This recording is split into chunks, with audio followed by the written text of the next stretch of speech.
Hello everyone, आप सभी का स्वागत है दिल्ली आईएएस रायपुर के यूट्यूब प्लेटफॉर्म पे। आपके एग्जाम्स अभी बहुत नजदीक हैं और उम्मीद है कि आप बहुत जोरों शोरों से अपनी तैयारी में लगे हुए होंगे।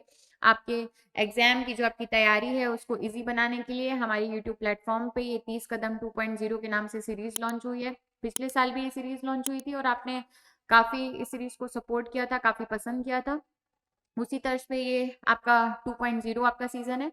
और इसमें अगर हम देखें तो जो लोग काफी स्टार्टिंग से जिनके सारे वीडियोस कवर हो चुके हैं उन्हें तो खैर आइडिया है। जिनका भी ये पहला वीडियो है उन्हें मैं बता देना चाहती हूँ कि इसमें हमने हर एक आपके सब्जेक्ट को 30 टॉपिक में डिवाइड किया है और हर एक टॉपिक के हमने 30-30 क्वेश्चन लिए हैं और इस उन 30 क्वेश्चंस के माध्यम से हम पूरे टॉपिक को कॉम्प्रिहेंसिवली कवर करने की कोशिश कर रहे हैं। जो टॉपिक आपके ज्यादा बड़े हैं वहां पे हमने उसके 2-3 पार्ट बनाए हैं। जो टॉपिक आपके छोटे हैं वहां पे आपके 30 टॉपिक में है वो पूरा टॉपिक कवर हो चुका है।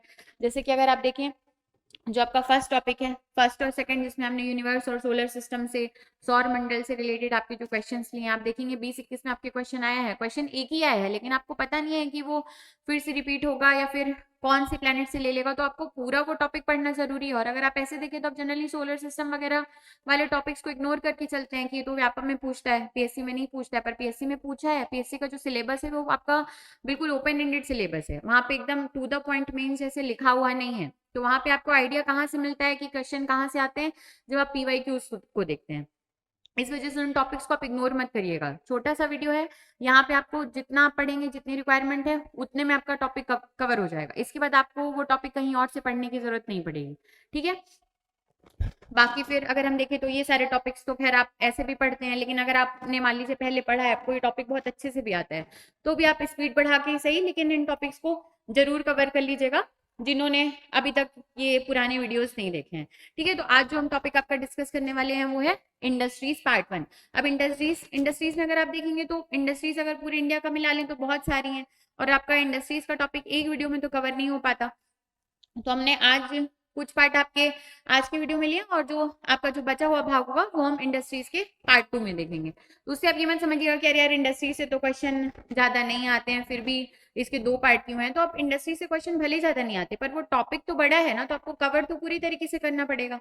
तो उसमें आपके सिर्फ 30 क्वेश्चन पे वो टॉपिक आपका पूरी तरीके से कवर नहीं होगा। आपको नहीं पता कहाँ से क्वेश्चन आ जाए, इस वजह से भले स्पीड बढ़ा के लेकिन देख जरूर लीजिएगा। अगर आपको पता है तो आपका रिवीजन हो जाएगा, अगर कोई चीजें नहीं पता है तो वहां पे आपको एक्स्ट्रा किसी चीज का नॉलेज हो जाएगा।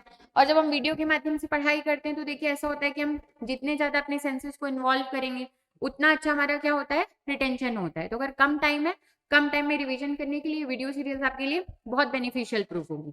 चलिए तो देर बिना करते हुए हम आज का जो पहला क्वेश्चन है शुरू करते हैं। देखिए क्या लिखा है। स्वतंत्रता के बाद भारत ने स्थापित प्रमुख लौह और इस्पात संयंत्रों के बारे में निम्नलिखित कथनों पर विचार कीजिए। भिलाई इस्पात संयंत्र की स्थापना सोवियत संघ की तकनीकी सहयोग के साथ की गई थी। अब जैसे हम स्वतंत्रता के बाद की बात करें तो हमारा जो फर्स्ट 5 ईयर प्लान था इसमें हमने एग्रीकल्चर पे बहुत ज्यादा फोकस किया था। जो हमारा सेकंड 5 ईयर प्लान था उसमें हमने हैवी इंडस्ट्रीज के ऊपर बहुत ज्यादा फोकस किया था। और उसी आपके सेकंड 5 ईयर प्लान में इंडिया में जो आपके आयरन एंड स्टील प्लांट्स है मेजर मेजर उनका स्टेब्लिशमेंट हुआ था, जिसमें से एक हमारा भिलाई का स्टील प्लांट है। ठीक है। इसका जो निर्माण हुआ था वो सोवियत संघ के कोऑपरेशन से हुआ था। आपको इस टॉपिक से रिलेटेड कई बार क्वेश्चन आए हैं और कई बार रिपीट हुए हैं। तो जैसे पहले स्टेटमेंट की बात करें कि भिलाई इस्पात संयंत्र की स्थापना सोवियत संघ के तकनीकी सहयोग के साथ की गई थी, आपका बिल्कुल सही है। ठीक है। आप जो भिलाई में मैत्री बाग देखते हैं तो जो मैत्री बाग है वो भारत और सोवियत संघ की मित्रता के प्रतीक के तौर पर स्टेब्लिश किया गया था। ठीक, पहला स्टेटमेंट आपका बिल्कुल सही है। दूसरा देखते हैं, राउरकेला इस्पात संयंत्र की स्थापना पश्चिम जर्मनी के सहयोग से की गई थी, ये भी आपका बिल्कुल सही है। और ये जो राउरकेला इस्पात संयंत्र है ये आपका स्वतंत्र भारत का पहला आयरन एंड स्टील प्लांट है, ये चीज भी ध्यान रखिएगा। तीसरा देखिए, बोकारो इस्पात संयंत्र स्वतंत्र भारत में स्थापित पहला इस्पात संयंत्र था। ये तो मैं आपको बता चुकी हूँ कि आपका क्या था, राउरकेला था। तो यहाँ से आपका थर्ड स्टेटमेंट क्या हो जाएगा, गलत हो जाएगा। बाकी अगर बोकारो की बात करें तो बोकारो जो आपका इस्पात संयंत्र है जो कि झारखंड में है, इसका भी स्टेब्लिशमेंट सोवियत संघ के ही आपके कोलेबोरेशन से हुआ था, तो इसको यहाँ से ध्यान रखिएगा। फिर आपका फोर्थ है, दुर्गापुर इस्पात संयंत्र की स्थापना पश्चिम बंगाल में ब्रिटिश सहयोग से की गई थी, तो ये भी आपका सही है। तो यहाँ से आपका राइट आंसर क्या आ जाएगा, 1, 2 और 4। आपका जो थर्ड स्टेटमेंट है वो गलत हो जाएगा, 1, 2 एंड 4। और ये जरूर अंडरलाइन कर लीजिएगा कि यहाँ पे क्या पूछ रहा है, सही पूछ रहा है कि गलत पूछ रहा है। ठीक, चलिए दूसरे क्वेश्चन पे आते हैं। भारत के लौ और इस्पात उद्योग के लिए निम्नलिखित में से कौन सी कच्ची सामग्री सबसे महत्वपूर्ण आयात है। अब ये पूछ रहा है कि जो हमारी आयरन एंड स्टील इंडस्ट्री है उसमें आपकी जो सबसे महत्वपूर्ण आयात कौन सा है। क्वेश्चन को ध्यान से पढ़िएगा, महत्वपूर्ण आपकी कच्ची सामग्री नहीं पूछ रहा है, महत्वपूर्ण आयात के बारे में पूछ रहा है।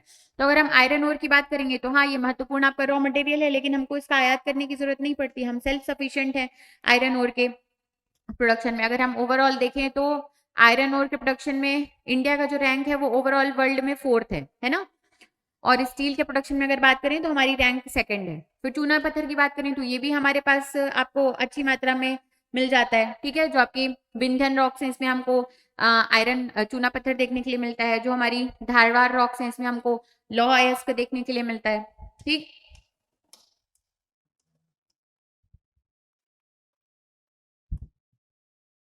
फिर अगर हम बात करें कोकिंग कोल की, इसको थोड़ा रखते हैं। जो हमारा बॉक्साइट है ये आपका किस इंडस्ट्री का ओर है। तो अगर आपकी एल्यूमिनियम इंडस्ट्री देखें तो उसका जो आपका ओर है वो आपका बॉक्साइट है। तो यहाँ से आपका बॉक्साइट क्या हो जाएगा, कैंसिल हो जाएगा। बॉक्साइट अगर आप देखेंगे तो आपको डेक्कन ट्रैप वाली रॉक में देखने के लिए मिलता है, ठीक है। तो यहाँ से आपका सीधा सीधा आंसर क्या आ जाएगा, कोकिंग कोल। अब जिन लोगों को भी कोल के बारे में आइडिया नहीं है, ये जो आपका कोल है तो कोल में तो हम मतलब हमारे पास अच्छा खासा रिजर्व भी है और हम अच्छा खासा प्रोडक्शन भी करते हैं। लेकिन यहाँ पे क्या लिखा हुआ है, कोकिंग कोल। अब कोल में भी अगर आप बात करें तो हम 4 वेराइटीज की बात करते हैं। एक है आपका एंथ्रासाइट कोल, दूसरा है आपका बिटुमिनस कोल, ठीक है, तीसरा है आपका लिग्नाइट कोल और चौथा है आपका पीट कोल। जो कोल फॉर्मेशन का सबसे इनिशियल स्टेज है जिसमें आपके कार्बन की मात्रा बहुत कम होती है, इंप्योरिटीज की मात्रा बहुत ज्यादा होती है, वो है आपका पीट कोल। फिर जैसे आप ऊपर बढ़ेंगे तो आपका लिग्नाइट कोल है, इसमें कार्बन की मात्रा इससे थोड़ा ज्यादा होगी, इंप्योरिटीज और इससे थोड़ी सी कम होगी। फिर आपका बिटुमिनस, फिर सबसे ज्यादा जो हाई क्वालिटी का कोल होता है वो क्या होता है, हमारा एंथ्रासाइट कोल। एंथ्रासाइट कोल का फॉर्मेशन कार्बोनिफेरस पीरियड में हुआ है। कार्बोनिफेरस पीरियड के बाद आपका परमियन पीरियड आता है। परमियन पीरियड में आपका बिटुमिनस कोल बना है। फिर टर्शरी पीरियड में जिस समय पे हिमालय का फॉर्मेशन हुआ है उस समय पे आपका लिग्नाइट कोल का फॉर्मेशन हुआ है। तो इस तरह से आप देखेंगे जितना पुराना कोल है उतना ज्यादा उसमें कार्बन का कंटेंट है और उतनी ही कम उसमें क्या है, इम्प्योरिटी है। ये तो एक तरह से कोल का डिवीजन हो गया। दूसरे डिवीजन की अगर हम बात करें तो आप ये जो बिटुमिनस कोल देख रहे हैं इसकी 2 वेराइटी होती है। एक होता है आपका कोकिंग कोल और एक होता है आपका नॉन कोकिंग कोल। तो अगर मैं आयरन एंड स्टील इंडस्ट्री की बात करूं तो आयरन और स्टील इंडस्ट्री में हम बेसिकली कोकिंग कोल का यूज करते हैं, जिसके इंडिया में बहुत ज्यादा आपको रिजर्व्स देखने के लिए नहीं मिलते हैं, ठीक है। मैंने आपको मिनरल वाली क्लास में या एनर्जी रिसोर्सेस वाली क्लास में बताया है कि इंडिया में कोकिंग कोल का जो सबसे बड़ा आपका रिजर्व है वो कहाँ पे है, मैंने बताया है। अगर आपको याद है तो ठीक है, नहीं याद है तो उसको एक बार रिवाइज करिए और कमेंट सेक्शन में मेंशन करिए कि जो कोकिंग कोल है इंडिया में उसका सबसे बड़ा रिजर्व आपको कहाँ पे देखने के लिए मिलता है।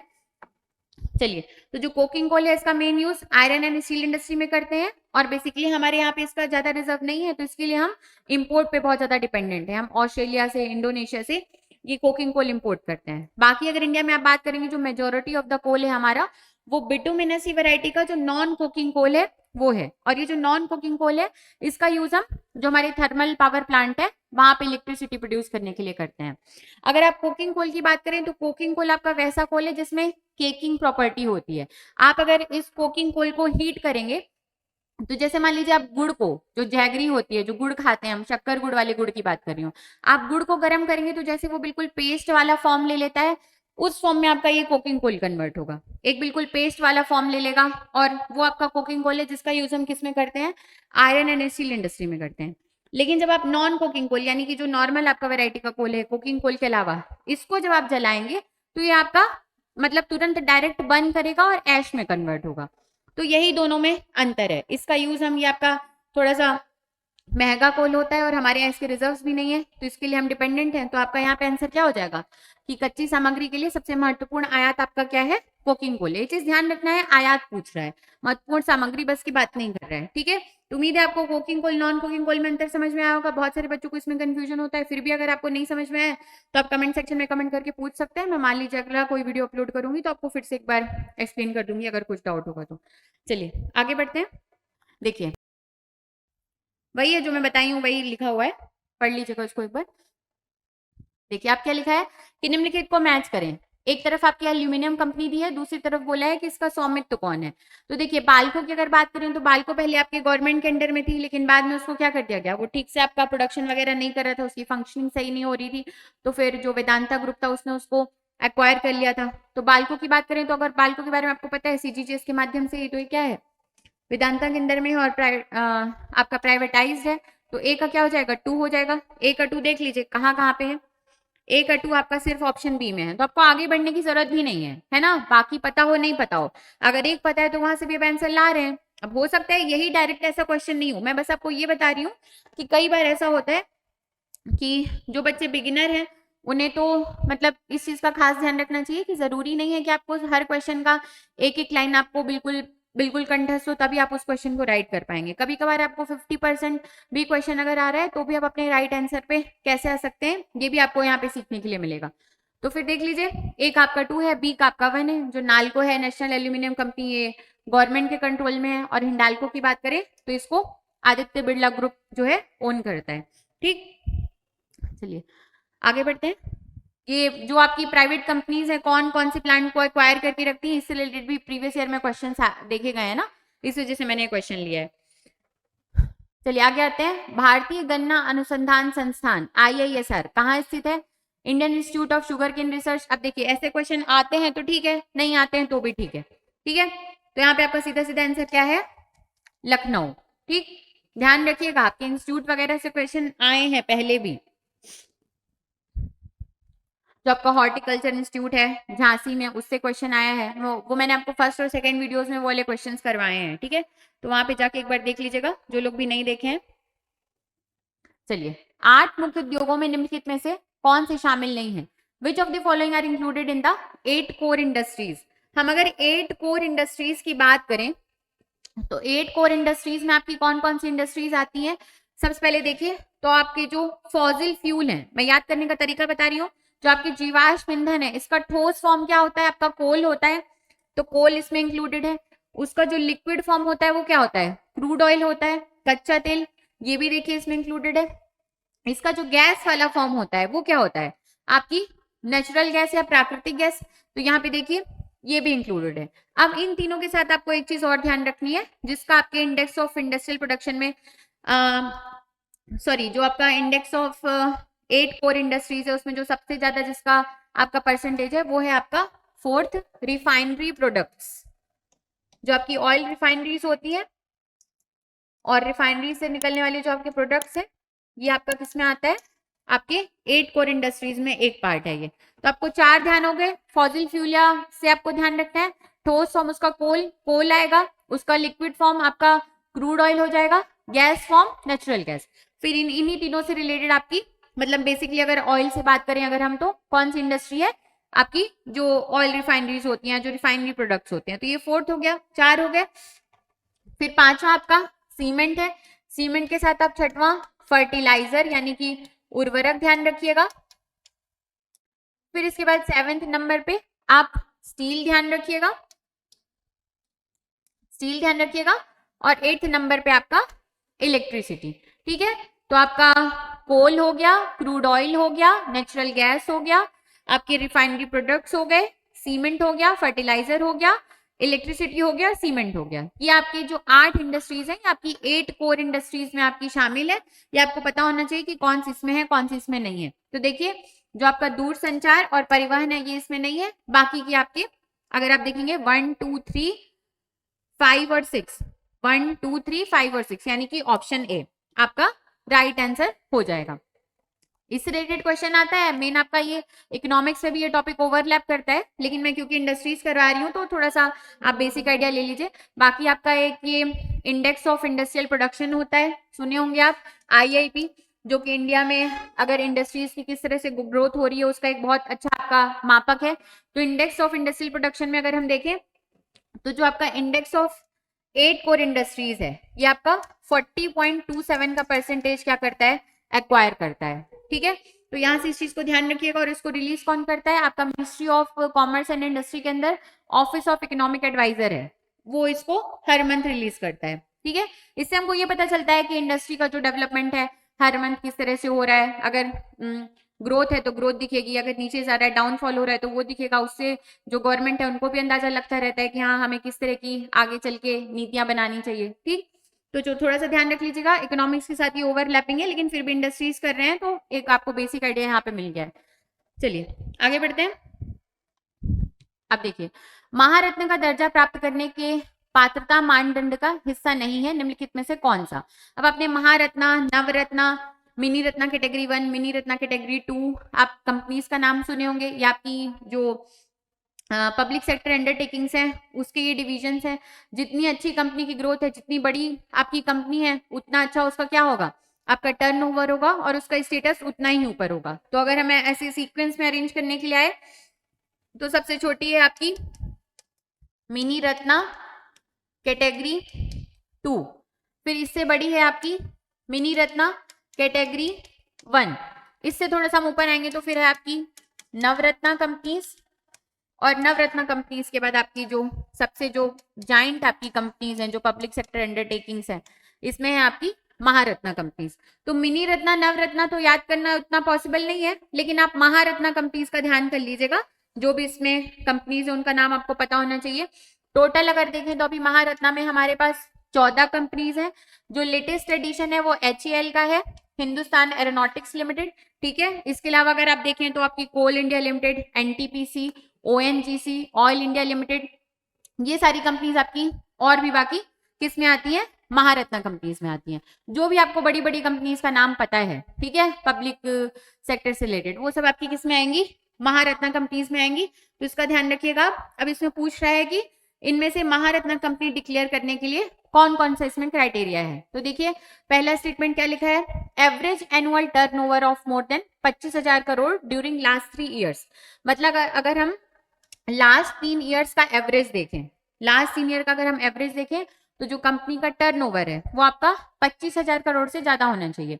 अब टर्नओवर का एक बार समझ लीजिए, टर्नओवर किसको कहते हैं। मान लीजिए मैं एक साल में 50 लाख रुपए का सामान सेल कर रही हूँ, ठीक है, मेरी जो टोटल सेल्स है वो 50 लाख रुपए की है, तो मेरा जो टर्नओवर होगा वो 50 लाख रुपए होगा। ध्यान से सुनिएगा। फिर अगर मैं इसी टर्नओवर में मेरी जो इनपुट कॉस्ट आई है, वो 50 लाख का सामान बनाने में मुझे जो इनपुट आपकी कॉस्ट लगी है, जो मेरी लागत लगी है, अगर मैं टर्नओवर से उस लागत को माइनस कर दूं तो जो आएगा वो मेरा क्या होगा, प्रॉफिट होगा। ठीक है, तो टर्नओवर और प्रॉफिट क्लियर हो गया। एक और तीसरा टर्म आपको यहाँ पे देखने के लिए मिलेगा, नेटवर्थ। नेटवर्थ मतलब होता है total assets minus total liabilities. मतलब आपके पास जितनी टोटल आपकी जो एसेट है वो माइनस आप उसमें आपकी जो लायबिलिटीज हैं, ठीक है, जो आपके दायित्व हैं, उनको आप माइनस करते हैं तो आपकी नेटवर्थ आ जाएगी। मान लीजिए मैं 50 लाख रुपए का घर ओन करती हूँ और मेरे पास 10 लाख रुपए की क्या है, सेविंग है बैंक में, तो मेरी नेट अगर मैं एसेट की बात करूं तो मेरे पास एसेट कितना हो गया, नेट एसेट 50 लाख का घर, 10 लाख की सेविंग, 60 लाख हो गया। और मेरे पास मान लीजिए 30 लाख रुपए का मैंने लोन लिया है, तो मैं 60 लाख में से 30 लाख रुपए माइनस कर दूंगी तो मेरी जो नेट वर्थ आएगी वो कितनी आ जाएगी, 30 लाख रुपए। तो नेटवर्थ आपका ये कॉन्सेप्ट है। तो अब मुझे लग रहा है आपको हल्का फुल्का आइडिया होगा। अब यहाँ से देखिए क्वेश्चन सॉल्व करने की कोशिश करते हैं। पिछले 3 वर्षों में 25,000 करोड़ से अधिक की औसत वार्षिक बिक्री हो, बिल्कुल सही है। औसत बोल रहा है ना, मतलब किसी मान लीजिए ईयर में 25,000 से कम भी हो तो चलेगा, लेकिन किसी ईयर में 25,000 से ज्यादा होगा लास्ट के 3 साल में, तभी आपका वो औसत जो है 25,000 मेंटेन होगा। तो ये चीज वो कह रहा है। तो पहला आपका सही है, पिछले 3 वर्षों में 1500 करोड़ से अधिक की नेटवर्थ हो। वही नेटवर्थ मैं आपको समझा चुकी हूँ, 3 वर्षों में 1500 करोड़, 15,000 करोड़ से अधिक की नेटवर्थ हो। फिर देखिए कम से कम 3 वर्षों के लिए नवरत्न का दर्जा हो, ये भी आपका क्या है, बिल्कुल सही है।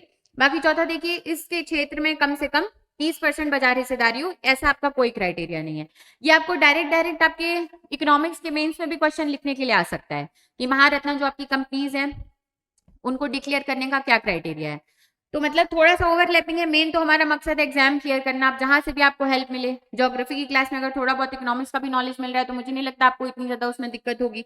थोड़ा ओवरलैपिंग है, जैसे हमने एनवायरमेंट वाला भी सेक्शन देखा है, उसी तरह से इंडस्ट्रीज वाला भी टॉपिक थोड़ा सा ओवरलैप करता है इकोनॉमिक्स के साथ। ठीक है, तो मुझे उम्मीद है कि आपको समझ में आ गया होगा। एक चीज और देखिए, प्रॉफिट का भी क्राइटेरिया है, डी ऑप्शन में लिख लीजिए। आपका जो एवरेज 3 साल का प्रॉफिट है, एवरेज 3 साल का जो आपका प्रॉफिट है, ये 5,000 करोड़ या उससे ज्यादा होना चाहिए। ठीक है, 5,000 CR या उससे ज्यादा होना चाहिए एवरेज 3 साल का। देखें तो 25,000 करोड़ रुपए आपका टर्नओवर है एवरेज 3 साल का अगर देखें तो, या उससे ज्यादा। नेटवर्क की बात करें तो 15,000 करोड़ या उससे ज्यादा। प्रॉफिट की बात करें तो 5,000 करोड़ या उससे ज्यादा। और मिनिमम 3 साल के लिए नवरत्न का दर्जा होना चाहिए। ठीक, आगे बढ़ते हैं। चलिए, भारत की जीडीपी में उद्योग और विनिर्माण के हिस्से के बारे में निम्नलिखित कथनों पर विचार करें।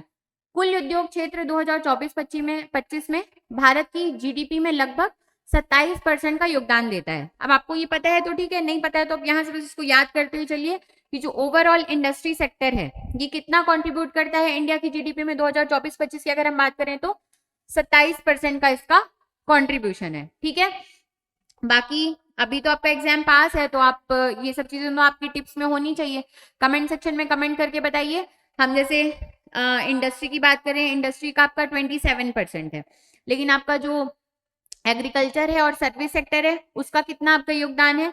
चलिए, सेकंड स्टेटमेंट देखिए, द मैन्युफैक्चरिंग सब सेक्टर, आपकी इंडस्ट्री में ही जो आपका मैन्युफैक्चरिंग है उसका एक पार्ट है, तो बोल रहा है कि द मैन्युफैक्चरिंग सब sector contributes around 17% of India GDP in recent years. अगर हम बाकी देशों की बात करें तो बाकी देशों में जो मैन्युफैक्चरिंग का कॉन्ट्रीब्यूशन है वो बहुत ज्यादा होता है, हमारे यहाँ वो कॉन्ट्रीब्यूशन आपका बहुत कम है। इसीलिए गवर्नमेंट आपकी जो सेल्फ रिलायंट वाली स्कीम है, आत्मनिर्भर भारत स्कीम है, इसके अलावा अगर आप देखें तो जो मेक इन इंडिया स्कीम है, जो चलाने का पर्पस है वो यही है कि जो मैन्युफैक्चरिंग इंडिया में उसको हम क्या कर सकें, प्रमोट कर सकें। और 2030 तक गवर्नमेंट का लक्ष्य है कि हम ये जो 17% है इसको हम कहां तक लेके जाएं, 25% तक। 25% तक कहां पे, 2030 में। आपको कभी मेंस में भी लिखने के लिए आए तो आप इस तरह के डेटा अगर आपके टिप्स में रहेंगे तो आपका आंसर बहुत अच्छा दिखता है। ठीक है, तो उसको साइड में नोट करते हुए चलिएगा। और आपको कोशिश करनी है कि ऐसे सब्जेक्ट जो मेंस में आपके ओवरलैप करते हैं वो आप प्रीलिम्स में ऐसे पढ़ें कि आपको मेंस में आपके, वैसे भी आप इस पर देखेंगे तो आपको टाइम कम मिला है तो आपको ज्यादा मेहनत उन सब्जेक्ट्स में करनी पड़े जो आपकी बिल्कुल आपके अपने मेंस के लिए छोड़ के रखे हैं, जैसे सोशियोलॉजी हो गया। बाकी ऐसे वैसे की हम प्रैक्टिस नहीं करते हैं। बाकी जो ऐसे टॉपिक्स हैं जो प्रीलिम्स के साथ ओवरलैप कर रहे हैं तो उसको कोशिश करिए कि आप साथ में ही उसको बिल्कुल अच्छे से थरोली पढ़ते हुए चलें। ठीक, तो आपका सेकंड स्टेटमेंट भी सही है, फर्स्ट भी सही है, तो आंसर क्या हो जाएगा, बोथ 1 और 2। देख लीजिए, जो मैं बताई हूँ वही लिखा हुआ है, एक बार पढ़ लीजिएगा पॉज करके। चलिए अगले क्वेश्चन पे आते हैं। Consider the following statements about the new NIFTM announced in the Union Budget 2025-26। अब ये क्या है भाई, NIFTM देख लीजिए क्या लिखा हुआ है यहाँ पे, national institute of food technology entrepreneurship and management. ठीक है, ये इसका फुल फॉर्म है। आपका जो रिसेंट यूनियन का बजट है उसमें इस चीज के बारे में बात की गई थी, और हमने लास्ट ईयर के प्री में देखा है कि आपके सेंट्रल के बजट से भी क्वेश्चन आए थे, तो थोड़ा सा हमको सुपरफिशियली सही लेकिन देख के चलना है। ठीक, चलिए पहला स्टेटमेंट देखते हैं। The 2025-26 union budget announce the establishment of a new national institute of food technology entrepreneurship and management in Bihar to boost the food processing sector in the eastern region. जो आपका ईस्टर्न रीजन है, अगर हम पूर्वी reason की बात करें जहां पे आपका बिहार है, कुछ पोर्शन आपके झारखंड का है, कुछ आपका वेस्ट बंगाल का ईस्टर्न पोर्शन है, इस रीजन की बात करें तो यहाँ पे आपके फ्रीक्वेंट फ्लड्स हैं। अगर आप देखेंगे तो इंडस्ट्रीज वगैरह का डेवलपमेंट बहुत ज्यादा नहीं है, जो वहाँ के लोग हैं वो बहुत ज्यादा कृषि के ऊपर निर्भर करते हैं। तो उस एरिया में अगर आप देखेंगे तो इनिशियल लेवल पे जो फूड प्रोसेसिंग सेक्टर है उसका वहां पे थोड़ा बहुत हमको स्कोप देखने के लिए मिलता है। तो गवर्नमेंट कोशिश कर रही है कि उस रीजन में हम अगर बड़ी बड़ी इंडस्ट्रीज नहीं भी स्टेब्लिश कर सकते हैं तो कम से कम हम छोटे छोटे उद्योगों से शुरुआत करें, जिससे वहां के जो लोकल लोग हैं उनको एम्प्लॉयमेंट मिल सके। वरना अगर आप देखेंगे तो आप पूरे इंडिया में आप यूपी बिहार के लोग देखेंगे तो आपको फैले हुए दिखेंगे, क्योंकि उनके एरिया में एग्रीकल्चर ही क्या है, मेन सोर्स ऑफ एम्प्लॉयमेंट है। और एग्रीकल्चर की भी जो आप देखे जाएं तो साल दर साल जो प्रोडक्टिविटी है वो धीरे धीरे क्या हो रही है, रिड्यूस हो रही है। तो इनपुट आपका जो आउटपुट आ रहा है उससे उतना ही आ रहा है, लेकिन लोग क्या है, ज्यादा लगे हुए हैं। इसी को आप डिस्गाइज्ड अनएम्प्लॉयमेंट कहते हैं, प्रच्छन्न बेरोजगारी कहते हैं, छुपी हुई बेरोजगारी कहते हैं। ठीक है, तो इस वजह से गवर्नमेंट कोशिश कर रही है कि वहां पे कुछ छोटे मोटे आपके प्लांट्स स्टेब्लिश किए जाए। आपका भले फूड प्रोसेसिंग है तो वही सही, जिससे लोगों को एम्प्लॉयमेंट मिले और जो लोगों का माइग्रेशन है यहाँ से वो थोड़ा सा कम हो।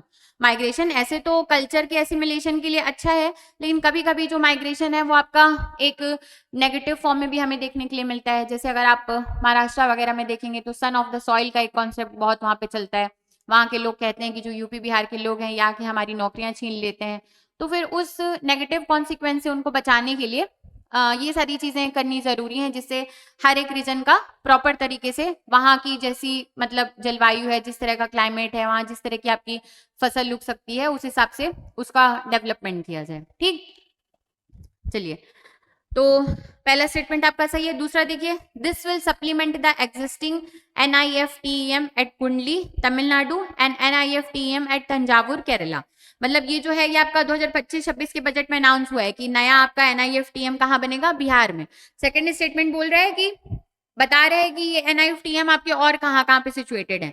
तो अगर आपको कुंडली का नहीं पता है कि ये कहाँ पे है तो वो चलिए छोड़िए, लेकिन आपको तंजावुर का तो पता है कि तंजावुर आपका तमिलनाडु में नहीं है बल्कि केरला में है। तो यहां से आप इस स्टेटमेंट को गलत कर सकते हैं।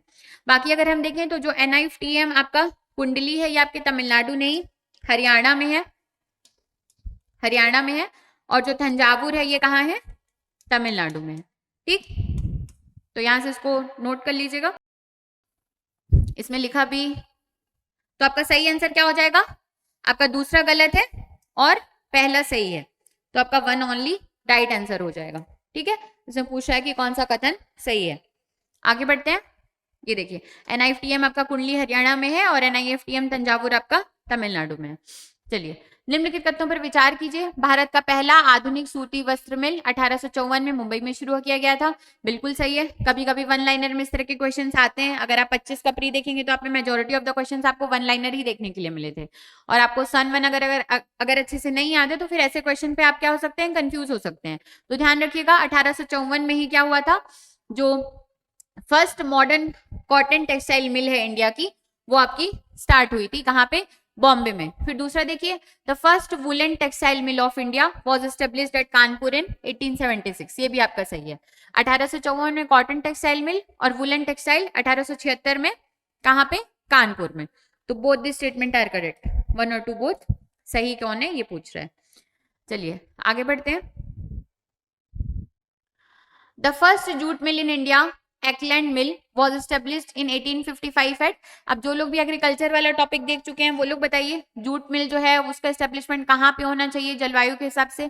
हम अगर अपनी ईस्टर्न रीजन, ईस्टर्न इंडिया की बात करें जिसमें आपका वेस्ट बंगाल है, उड़ीसा है, ठीक है, बिहार है, ये वाले क्षेत्र में आपको जूट और जूट से एसोसिएटेड इंडस्ट्रीज देखने के लिए मिलते हैं। क्यों? क्योंकि यहाँ पे आपका रेनफॉल बहुत अच्छा होता है। अगर पुराने टाइम की बात करें तो पुराने टाइम में जूट मिल आपकी यहीं पे स्टेब्लिश होने का रीजन आपका जो रेनफॉल की अवेलेबिलिटी है वो था। इसके अलावा जो आपके चीप लेबर्स हैं वो भी आपको आसपास के रीजन में मिल जाते हैं, क्योंकि ये जो इंडस्ट्री है इसमें आपको मैनुअल लेबर्स की बहुत ज़्यादा जरूरत पड़ती है। इसके अलावा अगर आप देखें तो जूट मिल स्टेब्लिश करने के लिए आपको पूंजी की जरूरत है ना, और पूंजीपति आपके कहाँ हैं, जो स्टार्टिंग में अगर आप हिस्ट्री वगैरह की क्लास की होंगे तो आपको पता है कि जो कोलकाता है वो इंडिया का एक बहुत रिच प्रोविंस हुआ करता था। तो जो पूंजीपति लोग हैं वो रिच प्रोविंस में ही रहेंगे, तो वहां से आपको कैपिटल की भी फुलफिलमेंट हो जाती है कि आपको अगर कोई उद्योग शुरू करना है और आपको अगर कुछ उधार पैसे चाहिए तो आपको वहां से मिल जाएंगे। इसके अलावा जो कोलकाता का पोर्ट है वो भी वहां पे परिवहन के लिए काम करता था। तो इस वजह से अगर आप देखेंगे तो जो इनिशियल पीरियड से ही जूट की जो इंडस्ट्रीज है उनका जो डेवलपमेंट है वहीं पे हुआ है और अभी भी वही रीजन है। तो देखिए, first jute mill in India Acland mill, Acland नाम की आपके व्यक्ति हैं जिन्होंने ये मिल आपकी खोली थी, इस वजह से एक्लैंड मिल लिखा है। Was established in 1855 at where, Rishra. Rishra आपका कोलकाता के पास है, वेस्ट बंगाल में। अगर कोलकाता और वेस्ट बंगाल, अगर कोलकाता और रिसरा दोनों ऑप्शन है तो आपको रिसरा ही ऑप्शन लेना है। अगर रिसरा नहीं है तब फिर आप कोलकाता को लेंगे। ठीक, तो ऑप्शन सी आपका राइट आंसर हो जाएगा। आगे बढ़ते हैं। भारत में जूट उद्योग के बारे में निम्नलिखित कथनों पर विचार कीजिए। 1947 में विभाजन के बाद अधिकांश जूट मिलें भारत में रही, जबकि लगभग 3/4 जूट उत्पादन क्षेत्र पाकिस्तान अब बांग्लादेश में चला गया। ये आपका बिल्कुल सही है, पर क्यों भारत में ही आपकी जूट मिल रही? अगर आप जूट की बात करें तो जूट का अभी भी बांग्लादेश में अच्छा खासा प्रोडक्शन होता है, वो एक्सपोर्टर के मामले में भी बहुत आपके टॉप पोजीशन पे है। लेकिन हम जब विभाजन की बात कर रहे हैं तो यहाँ पे आप देखेंगे तो जूट प्रोड्यूसिंग एरिया है, ये तो खैर आपके पॉलिटिकल बाउंड्री देख के नहीं होगा, ये तो जहां पे आपको उस तरह की फेवरेबल कंडीशन है वहां पे आपका जूट का प्रोडक्शन होगा। ठीक, लेकिन अगर हम बात करें मिल्स की तो मिल्स आपकी जनरली वहां पे सिचुएटेड होंगी जहां पे आपको मतलब मिल खोलने के लिए जो फेवरेबल कंडीशन है वो मिले। तो अगर हम बांग्लादेश और इंडिया का जो कोलकाता वाला रीजन है उसको अगर इमेजिन करें तो बांग्लादेश तो खैर अभी भी हमसे बहुत ज्यादा मतलब लेस डेवलप्ड है, लेकिन फिर भी आपका कोलकाता जो था, मैंने अभी बताया आपको कि वो क्या था, रिच प्रोविंस था। तो उस समय के बांग्लादेश और उस समय के कोलकाता को भी अगर हम कंपैरिजन करें तो आपकी कोलकाता में पूंजीपतियों की संख्या ज्यादा थी, तो वहां से आपको लोन वोन लेने में क्या क्या होती थी, आसानी होती थी। इस वजह से जो आपकी मिल्स हैं जनरली आप देखेंगे तो भले जूट प्रोड्यूसिंग एरिया आपका बांग्लादेश में जाता है, लेकिन मिल्स का जो ज्यादा आपको स्टेब्लिशमेंट देखने के लिए मिलता है वो आपके इंडिया वाले पोर्शन में देखने के लिए मिलेगा, जो कोलकाता के आसपास है। तो ये पहला स्टेटमेंट आपका बिल्कुल सही है कि जब 1947 में पार्टीशन हुआ है तो जो मोस्ट ऑफ द मिल्स हैं, जूट मिल्स, वो इंडिया में ही थी, लेकिन जो 3/4 आपका जूट प्रोड्यूसिंग एरिया था वो कहाँ चला गया था? वेस्ट बंगाल में। मतलब 75% के लगभग जो जूट प्रोड्यूसिंग रीजन है वो बांग्लादेश में चला गया था और 25% हमारे यहाँ है। सेकेंड देख लीजिए, India is the largest producer of raw jute and jute goods, but Bangladesh is the largest exporter of jute goods. ठीक है, बांग्लादेश आपका जो है वो लार्जेस्ट एक्सपोर्टर है, एक्सपोर्ट करने में बांग्लादेश आपका सबसे ज्यादा आगे है, लेकिन अगर लार्जेस्ट प्रोड्यूसर की बात करें तो वो अभी भी क्या है? इंडिया है। अब हमारे यहाँ लोकली कंज्यूम हो जाता है, इस वजह से हम एक्सपोर्ट करने में बांग्लादेश से पीछे हैं। ठीक है, बांग्लादेश में लोकल कंजम्पशन कम होगा, इस वजह से वो एक्सपोर्ट अच्छा कर लेता है।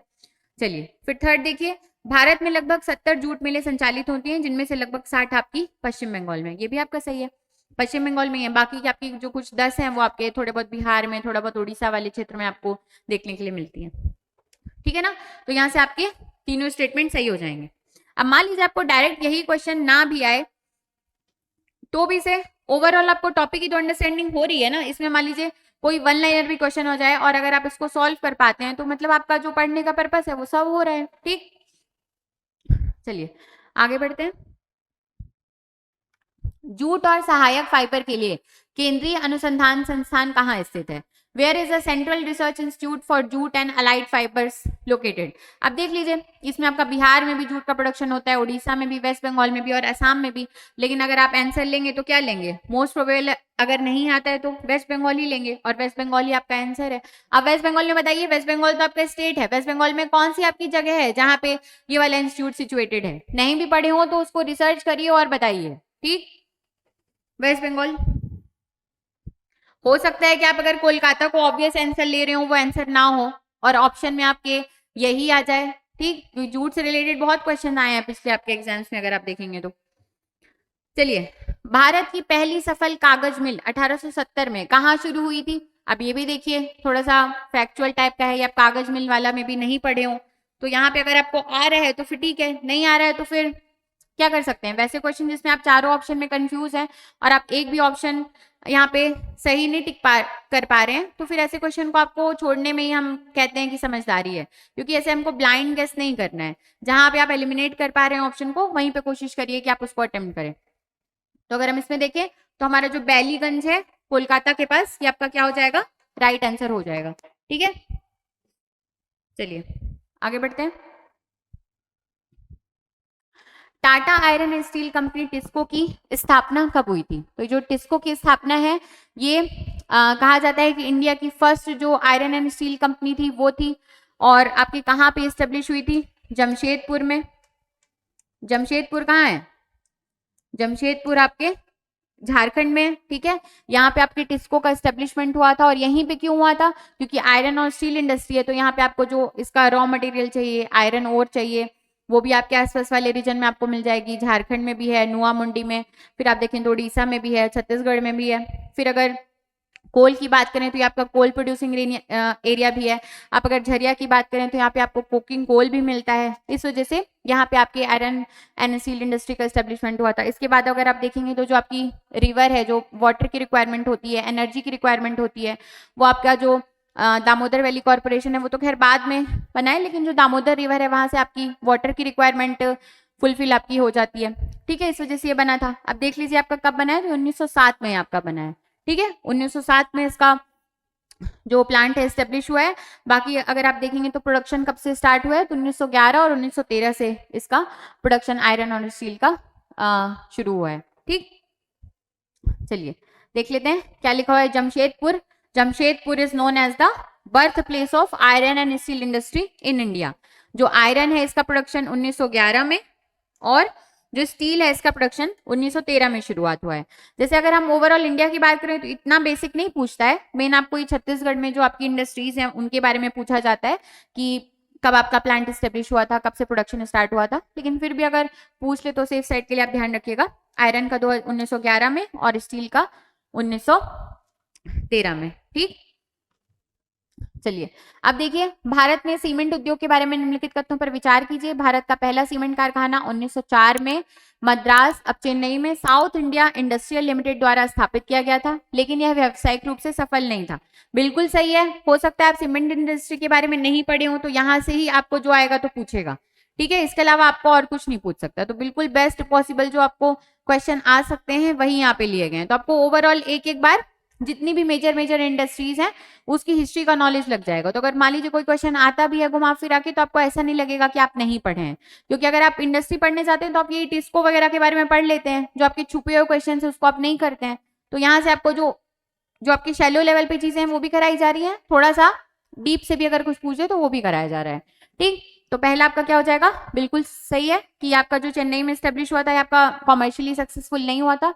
फिर देखिए, the first commercially successful cement industry in India was set up at Porbandar, Gujarat में in 1914 by the Indian cement company limited. तो आपका सेकंड स्टेटमेंट भी क्या है, सही है। तो यहाँ से आपका आंसर क्या हो जाएगा, 1 और 2 बोथ। अगर आप बिल्कुल नहीं पढ़े हैं और ऐसा क्वेश्चन आ रहा है तो फिर इसको मत अटेम्प्ट करिए, लेकिन अगर थोड़ा बहुत भी पढ़े हैं, आपको आइडिया है, तभी फिर आप इसमें जो भी गेस वर्क है वो कर सकते हैं। अगर कहीं पे कोई क्लू नहीं लग रहा है कि कैसे सॉल्व होगा, तो फिर ऐसे क्वेश्चन को छोड़ने में ही क्या होती है, समझदारी होती है।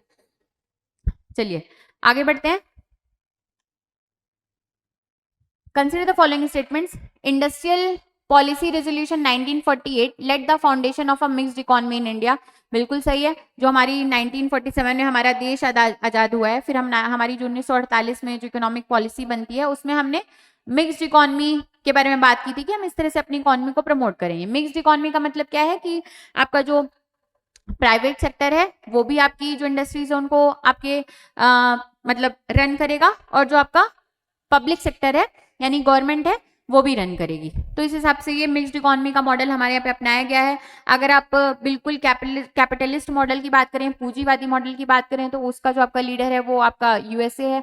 वहां पे आपका जो भी मीन्स ऑफ प्रोडक्शन है उसको कौन कंट्रोल करता है, आपकी जो प्राइवेट सेक्टर है वो कंट्रोल करता है। इसी वजह से वो जो समाज है उसके प्रति थोड़े से कम उत्तरदायी होते हैं। जैसे आप देखेंगे कि जो गन कल्चर है, अगर आप इंडिया में बात करेंगे तो आपको गन खरीदने के लिए लाइसेंस की जरूरत है, और गन खरीदने के बाद भी अगर आप सिर्फ एक शॉट सेल्फ डिफेंस में भी चलाएंगे तो आपकी गन क्या हो जाती है, जब्त हो जाती है। इसके बाद फिर आप देखेंगे कि एक लंबी चौड़ी कोर्ट की प्रोसेस है, उसके बाद गुजरने के बाद आपको आपकी जो गन है उसकी जमानत देखने के लिए मिलती है। लेकिन अगर आप यूएसए की बात करेंगे तो यहाँ पे आपकी जो मीन्स ऑफ प्रोडक्शन है, जो आपके हथियार हैं, गन्स वंस हैं, ये सब कौन बना रहा है, आपका प्राइवेट सेक्टर ही बना रहा है। और यही प्राइवेट सेक्टर क्या करता है, गवर्नमेंट की बैकिंग करता है, और वहां पे लॉबिंग वाला कल्चर आप सुने होंगे। तो जैसा प्राइवेट सेक्टर के लिए जो चीज बेनिफिशियल है, सरकार की नीतियां भी उसी आधार पे बनती हैं।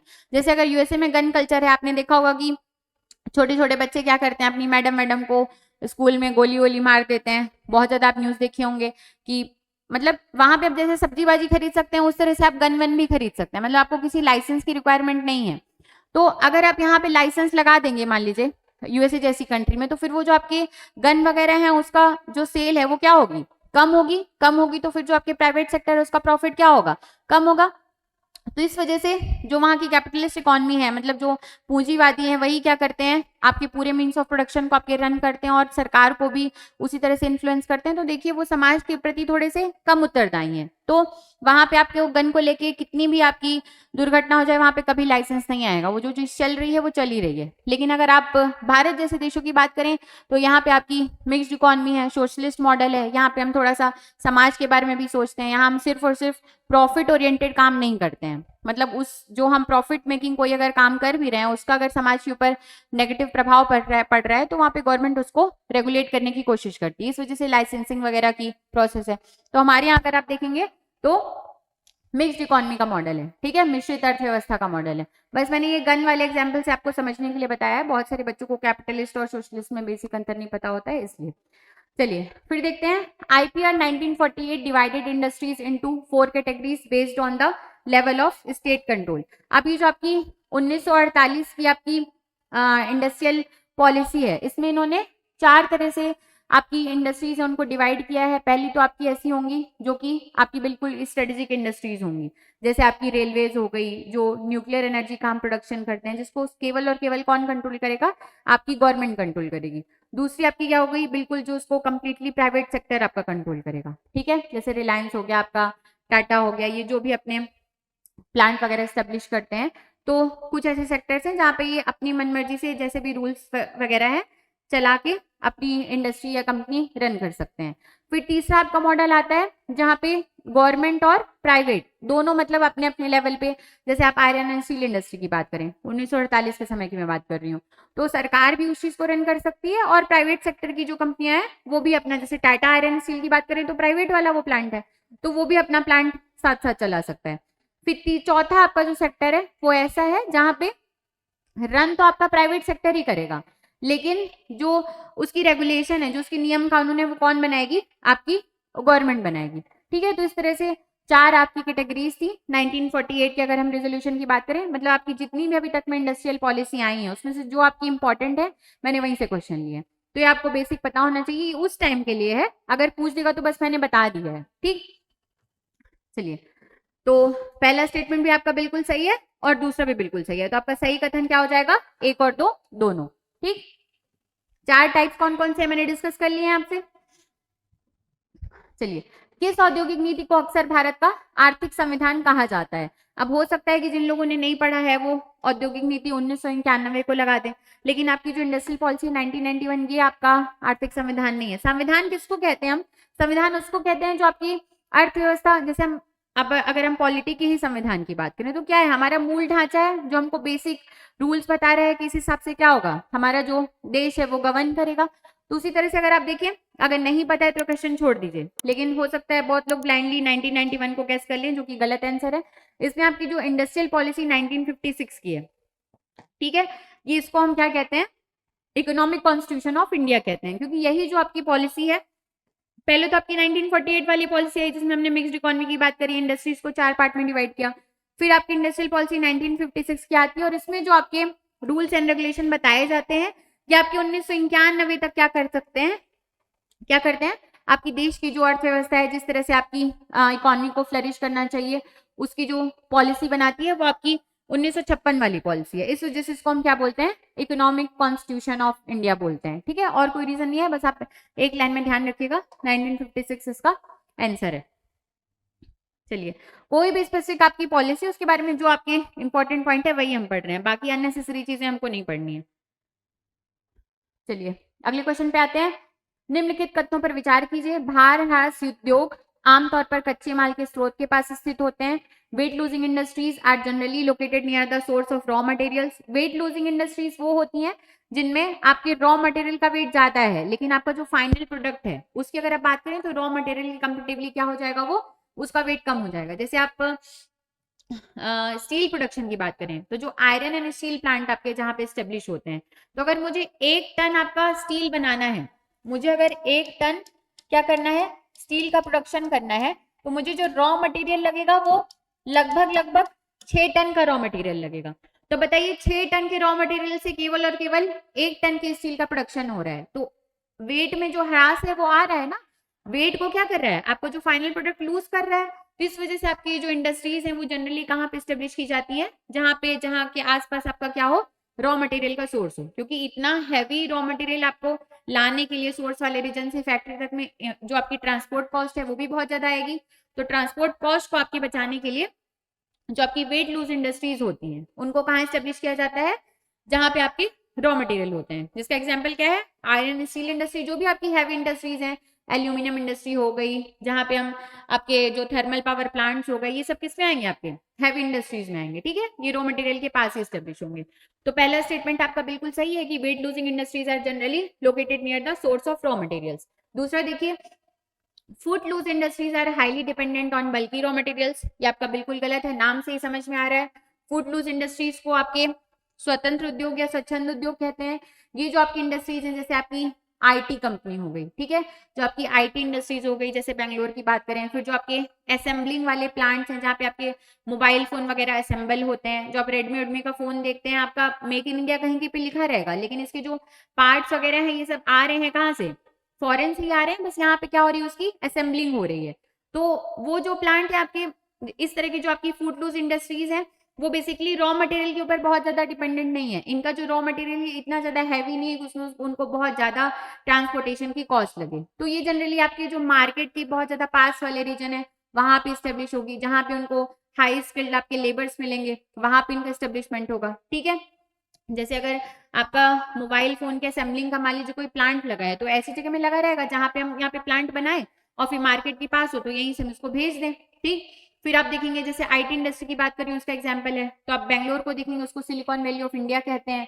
ठीक है, यहाँ पे आपको बहुत ज्यादा आईटी प्रोफेशनल्स दिखेंगे, तो वहां पे आपके जो कॉलेजेस हैं बेंगलोर वगैरह में आईटी से रिलेटेड वो भी बहुत ज्यादा है। ठीक, बाकी आप देखेंगे तो जो मेट्रो सिटी है वो वहाँ का जो शहर वाला कल्चर है वहाँ की तरफ आपके जो यूथ हैं वो भी अट्रैक्ट होते हैं। तो ये जो इंडस्ट्रीज हैं जहाँ पे इनका भी हब बनता है, जो भी आपकी फूड लूज है वो या तो आपका मार्केट के पास होगी या फिर अगर आप देखेंगे तो जहाँ पे आपको स्किल लेबर वगैरह की प्रॉपर तरीके से रिक्वायरमेंट फुलफिल हो रही है वहां पे स्टेब्लिश होगी।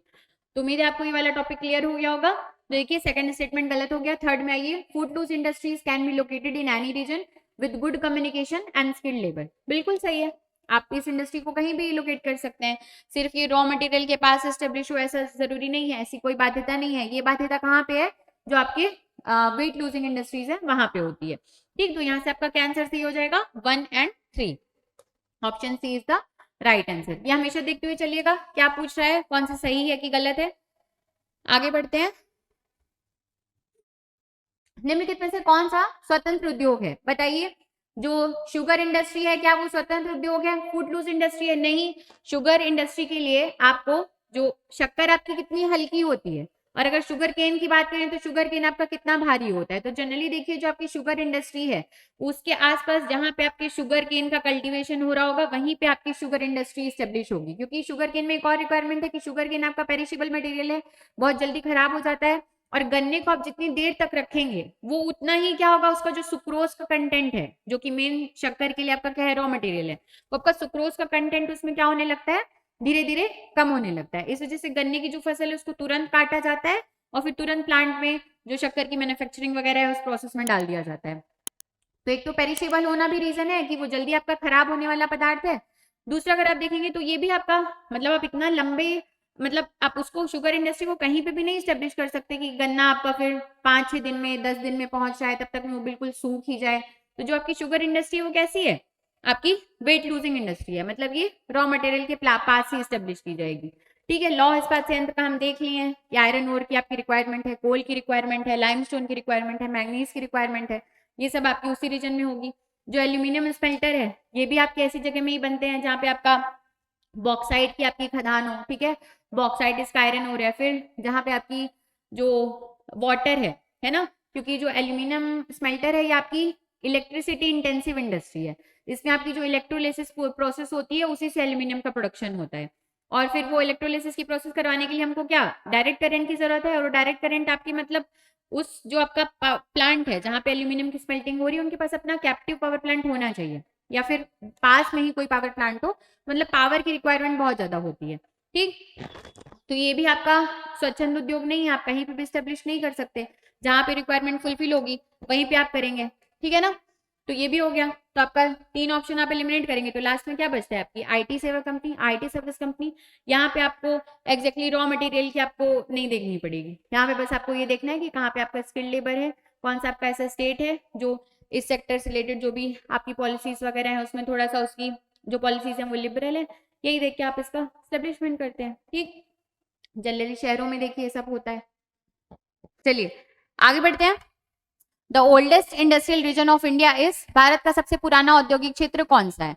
तो सबसे पुराने अगर हम औद्योगिक क्षेत्र की बात करें तो आपको मैं ब्रिटिशर्स के टाइम से बता रही हूँ कि आपने मॉडर्न हिस्ट्री में पढ़ा है कि जो आपका कोलकाता है वो क्या था, बहुत रिचेस्ट आपका उस समय का प्रोविंस था, और ब्रिटिशर्स का भी वहां पे इन्फ्लुएंस था। इसके अलावा जो कोलकाता का पोर्ट है वो आपको परिवहन की फैसिलिटी देता था। अगर आप अभी बात करें तो अभी तो हमारे पास सड़कों का बहुत बड़ा जाल है, आपके नेशनल हाईवेज हैं, एक्सप्रेसवे हैं, रेलवे जो है उसका प्रॉपर तरीके से डेवलपमेंट हो रहा है। लेकिन अगर आप पुराने समय की बात करें तो आपका जो नौ परिवहन था, यानी कि समुद्र या नदियों के थ्रू जो भी आपका गुड्स का इंपोर्ट एक्सपोर्ट होता था, या जो भी हम ले जाते थे फैक्ट्री से आपके मार्केट तक, या फिर रॉ मटेरियल के सोर्स से आपकी फैक्ट्री तक जो सामान लाते थे वो सब किसके थ्रू लाते थे, आपकी जो नदियां हैं या जो आपका समुद्र इसी के थ्रू लाते थे। तो स्टार्टिंग में तो यही आपका एक परिवहन का सोर्स था। तो ये सारी चीजें क्या करती है, आपका जो हुगली औद्योगिक क्षेत्र है यानी कि जो कोलकाता के आसपास वाला रीजन है उसको एक मतलब पुराने समय से अगर देखें तो एक इम्पॉर्टेंट इंडस्ट्रियल सेंटर बनाती है, ठीक है ना। बाकी चीप लेबर की अवेलेबिलिटी तो है ही, बाकी रिचेस्ट प्रोविंस था तो जो आपकी लोन वगैरह की आपकी रिक्वायरमेंट है वो भी आपकी यहाँ से क्या हो सकती है, फुलफिल हो सकती है, ठीक। चलिए, तो इस तरह से देखिए, तो जो सबसे हमारा पुराना औद्योगिक क्षेत्र है वो क्या है, हुगली औद्योगिक क्षेत्र। और यहाँ पे भी देखें तो जो आपका जिस तरह से रॉ मटेरियल है, जैसे टी की बात करें तो वही आपके आसाम वाले रीजन में, दार्जिलिंग वाले रीजन में आपकी टी का कल्टीवेशन होता है, फिर जूट का कल्टीवेशन होता है। तो इन्हीं सब चीजों से आपकी जो रिलेटेड इंडस्ट्रीज हैं उनका डेवलपमेंट हुआ है। बाकी टेक्सटाइल की बात करें तो टेक्सटाइल में भी ये रीजन आपका ठीक रहा है, ठीक। चलिए, ये सब भी आपके इंपॉर्टेंट रीजन है, इनके बारे में भी अलग अलग क्वेश्चन है, आगे आएगा तो देखेंगे। देख लीजिए, लिखा है हुगली क्षेत्र पहले 1850 के दशक में जूट मिलों, कोलकाता बंदरगाह और ब्रिटिश निवेश के कारण विकसित हुआ है, ठीक है। चलिए, भारत का सबसे बड़ा औद्योगिक क्षेत्र कौन सा है, इसका भी देखिए सीधा सीधा आंसर है आपको मुंबई पुणे लग सकता है, छोटा नागपुर पठार, दिल्ली मेरठ अहमदाबाद, ये सब अपने आप में एक इंडस्ट्रियल रीजन हैं। लेकिन अगर हम सबसे बड़े औद्योगिक क्षेत्र की बात करें तो आपका ये छोटा नागपुर पठार क्षेत्र है, ठीक है।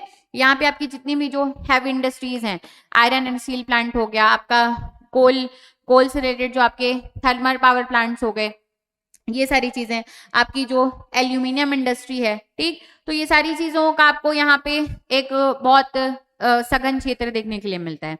तो अगर आप देखेंगे ऐसे तो आपका जो छोटा नागपुर पठार क्षेत्र है ये भारत का सबसे बड़ा क्या है, औद्योगिक क्षेत्र है, ठीक। छोटा नागपुर में प्रचुर कोल और लौह अयस्क के कारण भारी उद्योगों का ये सबसे बड़ा समूह है। बाकी भी है, अहमदाबाद भी है, यहाँ पे आपको जो टेक्सटाइल वगैरह है उसका आपको जो कन्फ्लुएंस है वो देखने के लिए मिलेगा। दिल्ली मेरठ की बात करें तो यहाँ पे आपके ऑटोमोबाइल से रिलेटेड जो इंडस्ट्रीज हैं वो देखने के लिए मिलेगी। आपकी मुंबई पुणे में चले जाए तो ये तो इंडिया की कॉमर्शियल कैपिटल है, यहाँ पे भी आपको कॉटन टेक्सटाइल बाकी IT वाली कंपनीज का स्टेब्लिशमेंट देखने के लिए मिलेगा। लेकिन इसके बावजूद भी अगर हम सबसे बड़े औद्योगिक क्षेत्र की बात करें तो आपका छोटा नागपुर पठार क्षेत्र है, ठीक। चलिए, अगले क्वेश्चन पे आते हैं। The Mumbai Pune region first developed because of, अगर मुंबई पुणे रीजन की हम बात करें तो सबसे पहले इनिशियल इसका डेवलपमेंट किस वजह से हुआ है, तो आपकी जो कॉटन टेक्सटाइल इंडस्ट्री है इसकी वजह से इसका डेवलपमेंट शुरू हुआ था।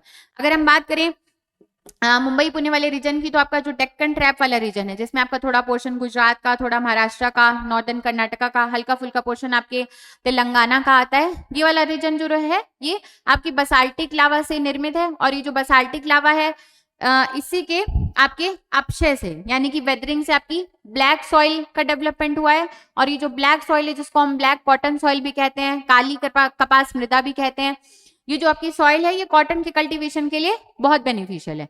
कॉटन, शुगर केन, आपकी जो ग्राउंड नट है, ठीक है। और यहाँ का जो आपका जो मॉइस्ट ह्यूमिड क्लाइमेट है वो भी कॉटन की ग्रोथ के लिए क्या है, फेवरेबल कंडीशन प्रोवाइड करता है। तो इनिशियली तो कोई भी जगह में अगर किसी चीज का कल्टीवेशन शुरू हो रहा है और अगर कोई इंडस्ट्री स्टेब्लिश हो रही है तो उसकी नेचुरल कंडीशंस की वजह से ही ज्यादा होती है। अभी तो खैर हम इस मुकाम पे आ गए हैं कि हम बहुत ज्यादा टेक्नोलॉजी की मदद से अगर किसी जगह में किसी चीज की अवेलेबिलिटी नहीं भी है तो हम इंटरवीन कर सकते हैं। लेकिन पहले के टाइम में अगर हम देखें, जब टेक्नोलॉजी का डेवलपमेंट इतना ज्यादा नहीं था तो बहुत ज्यादा हम नेचुरल चीजों के ऊपर डिपेंडेंट थे। तो अगर नेचुरली देखें तो इस एरिया में कॉटन टेक्सटाइल इंडस्ट्री की आपकी ग्रोथ हुई है।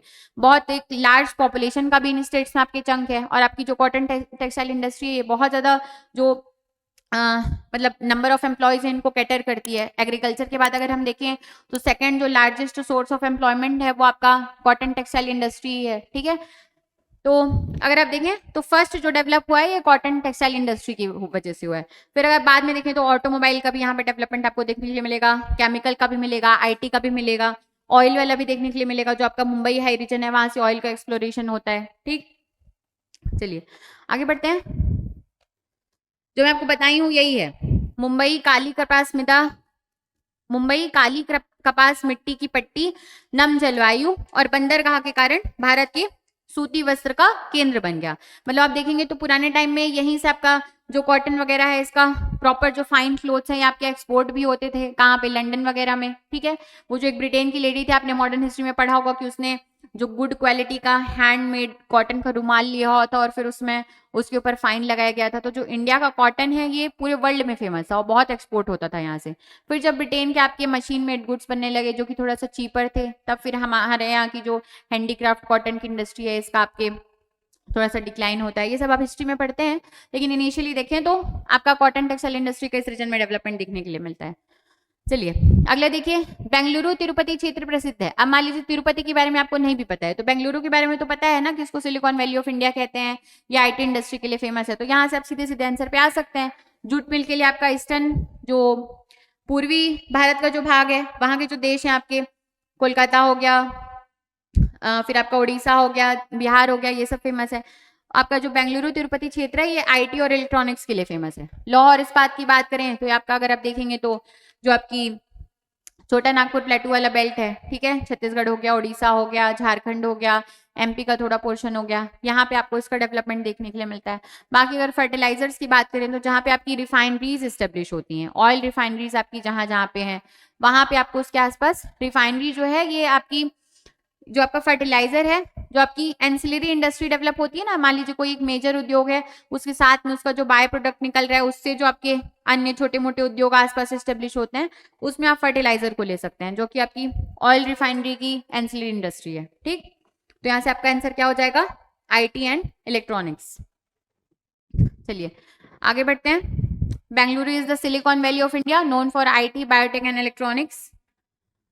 The Chota Nagpur industrial region developed mainly due to, बताइए क्यों डेवलप हुआ है, एग्रीकल्चर की वजह से नहीं, स्किल्ड लेबर की वजह से नहीं, वाटर वेस्ट, ये भी कुछ कुछ रीजन हो सकते हैं, लेकिन जो मेजर रीजन है वो आपको देखना है, वो आपका क्या है, iron ore and coal.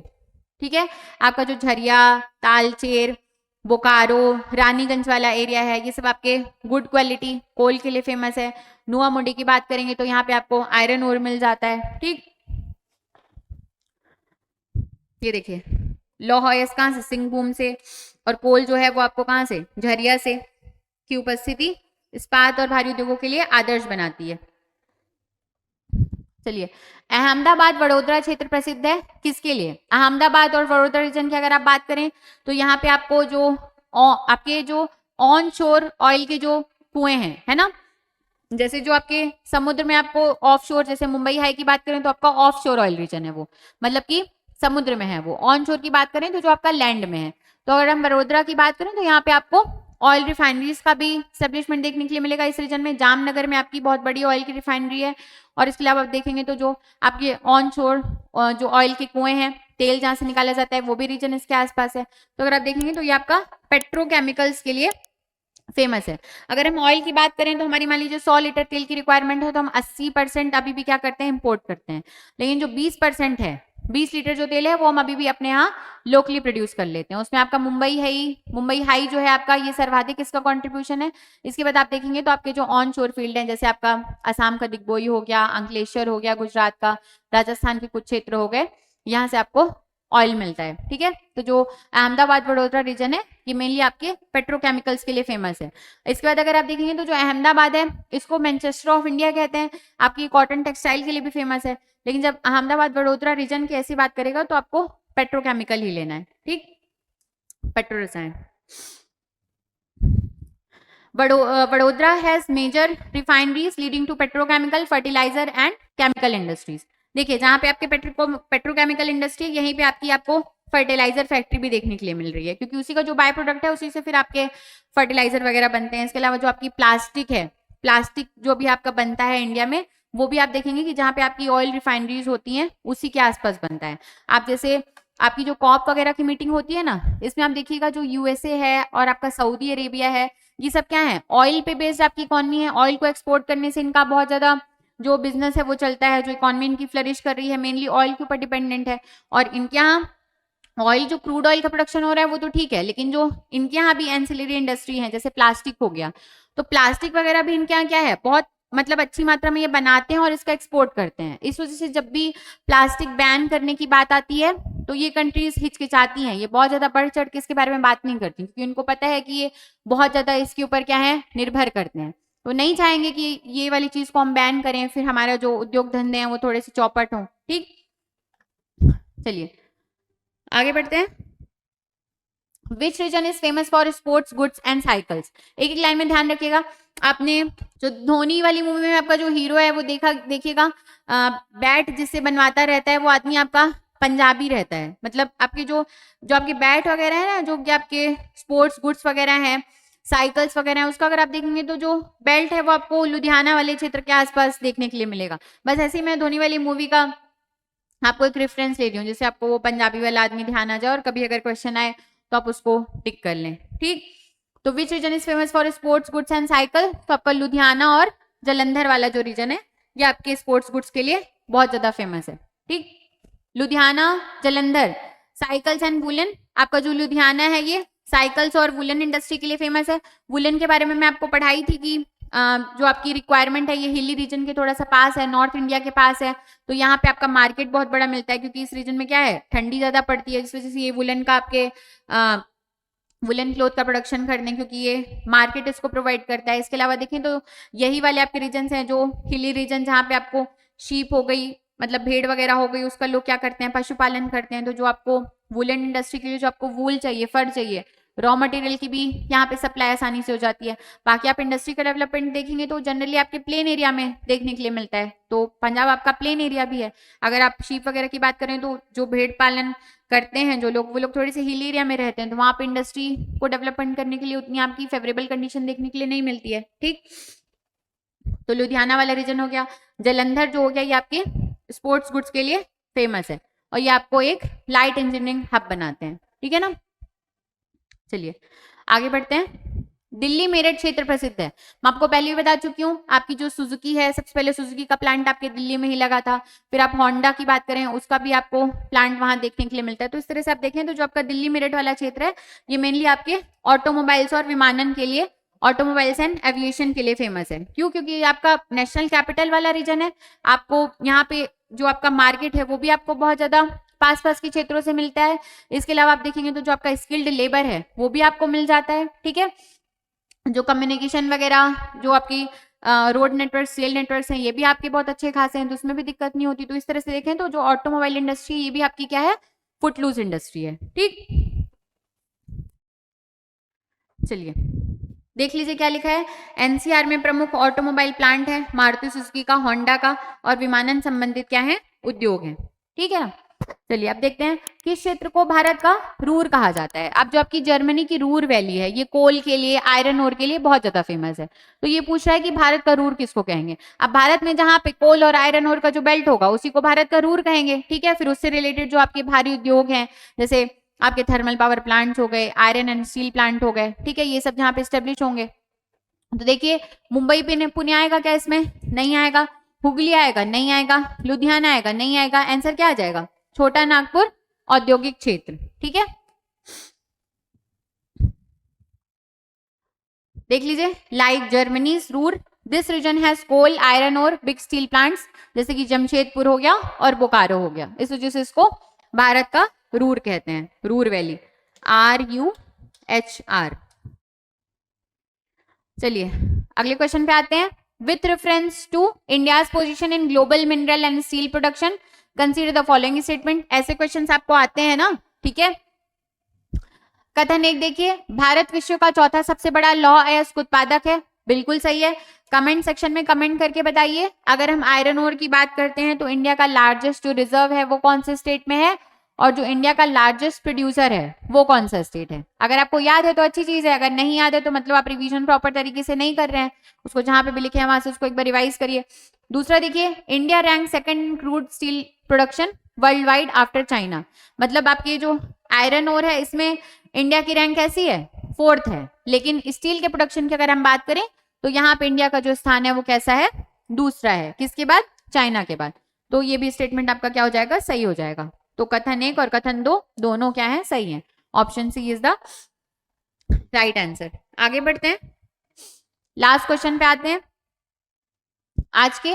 Which one of the following types of coal is essential for the iron and steel industry because it can form coke. यही वो स्टार्टिंग में जो मैं सेकंड क्वेश्चन आपको करवाई हूँ, जिसमें हम देख रहे थे कि आयरन एंड स्टील के लिए हम कौन से मेजर इंपोर्ट के ऊपर डिपेंडेंट है। तो कोकिंग कोल था, वहां से मैं आपको बता दी थी। वैसा कोल जिसमें आपकी केकिंग प्रॉपर्टी है, जिसको अगर आप हीटअप करेंगे तो एक लुगदी या पेस्ट के फॉर्म में आ जाएगा, वो आपका कोकिंग कोल है, जिसको हम आयरन स्टील इंडस्ट्री में यूज करते हैं। और दूसरा जिसको आप जलाएंगे तो सीधे वो आपके एश में कन्वर्ट होगा, वो आपका कौन सा कोल है? नॉन कोकिंग कोल है। और इंडिया में जो मेजोरिटी ऑफ द आपका जो कोल है वो नॉन कोकिंग कोल है। ठीक है, और कोकिंग कोल के लिए हम मेनली डिपेंडेंट है किसके ऊपर? इंपोर्ट के ऊपर। तो कौन सा वो कोल है जिसका हम यूज करते हैं आयरन एंड स्टील इंडस्ट्री में? तो आपकी कोकिंग कोल का, जो कि बिटुमिनस वैरायटी का ही कोल है। एंथ्रासाइट की बात करेंगे तो ये जम्मू कश्मीर के कारगिल और जो आपका लद्दाख का कारगिल और जम्मू कश्मीर का जो कालाकोट वाला क्षेत्र है वहां पे आपको देखने के लिए मिलता है। लिग्नाइट की बात करेंगे तो लिग्नाइट आपको तमिलनाडु की नैवेली में बेसिक रूप से देखने के लिए मिलता है। और पीट सबसे जो लोएस्ट क्वालिटी का कोल है वो कहलाता है, जो बिल्कुल इनिशियल स्टेज होती है। ठीक है, तो ये हमने देख लिया था। उम्मीद करती हूँ आपको इस वीडियो की मदद से जो भी हमने टॉपिक्स डिस्कस किए आपको समझने में थोड़ा हेल्प हुई होगी। अभी हमारा एक और पार्ट इंडस्ट्री का आने वाला है, वहां पे हम इन डिटेल जो भी आपकी बची हुई इंडस्ट्रीज हैं उनको हम कवर करने की कोशिश करेंगे। देखिए, हम अननेसेसरी कुछ भी नहीं कर रहे हैं। इंडस्ट्री बहुत बड़ा चैप्टर है और कहीं से भी ये चीजें आ सकती हैं, इस वजह से इसको मतलब हमने 2 पार्ट में डिवाइड किया है। अगर आपको लग रहा है कि आपको बहुत सारी चीजें आती हैं और बोरिंग बोरिंग सा लग रहा है तो आप स्पीड बढ़ा के देखिए, लेकिन इसको देख जरूर लीजिए, जरूर आपको कुछ ना कुछ यहाँ पे एक्स्ट्रा पॉइंट्स देखने के लिए मिलेंगे। ठीक है, तो मिलते हैं अगली वीडियो में। यहाँ तक आपका वीडियो देखने के लिए बहुत बहुत धन्यवाद। Thank you.